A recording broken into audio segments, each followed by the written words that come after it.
အရှင်ဖေယအိမ်မက်16ချက်မှတ်တဲ့ကောသလမင်းကြီးကသေလွန်ပြီးဘယ်ရောက်သွားတာလဲဖေယလုံးဝမသိ၍မေးခြင်းဖြစ်ပါတယ်အရှင်ဖေယတဲ့မြတ်စွာဘုရားလက်ထက်တုန်းကအထင်ရှားဆုံးပုဂ္ဂိုလ်၄ဦးရှိပါတယ်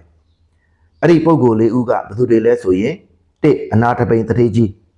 ၂ဝိသာခာကျောင်းအမကြီး၃ကောသလမင်းကြီး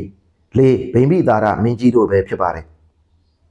အနာထပိန်တထေးကြီးကွယ်လွန်တဲ့အခါမှာတုတိတာနတ်ပြည်မှာနတ်သားဖြစ်ပါတယ်ဝိသာခာကျောင်းအမကြီးကွယ်လွန်တဲ့အခါမှာနေမာနရတိနတ်ပြည်မှာသူနေမိတနတ်မင်းကြီးဤမိဖုရားဖြစ်ပါတယ်ဗိမ္ပိသာရမင်းကြီးကွယ်လွန်တဲ့အခါမှာစတုမာတဲ့နတ်ပြည်မှာနတ်သားဖြစ်ပါတယ်ကောသလမင်းကြီးကွယ်လွန်တဲ့အခါဘယ်ဘုံရောက်တယ်ဆိုတာကိုမသိရပါဘူးเนาะဘာကြောင့်မသိရတာလဲဆိုရင်မြတ်စွာဘုရားမဟောခဲ့လို့ပဲဖြစ်ပါတယ်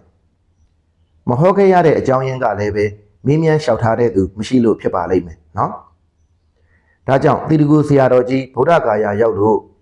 အဲ့ဒီ၄ဦးကိုကောင်းမှုပြုပြီးအမျှဝေတဲ့အခါမှာဘလို့ဝေတယ်လဲဆိုရင်တုတိတာနတ်ပြည်၌ရောက်နေသောအနာထပိန်တထေးကြီးအား၎င်းနေမာနရတိနတ်ပြည်၌ရောက်နေသောဝိသာခာကျောင်းအမကြီးအား၎င်း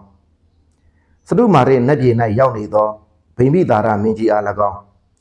ဘယ်ရောက်နေမှန်းမသိသောကောသလမင်းကြီးအား၎င်းအမျှပေးဝေပါ၏လို့ဆိုပြီးကောင်းမှုကိုအမျှပေးဝေထားတာတွေ့ပါတယ်ဒါကြောင့်ကောသလမင်းကြီးဘယ်ရောက်နေတယ်ဆိုတာကိုမသိရပါဘူးเนาะ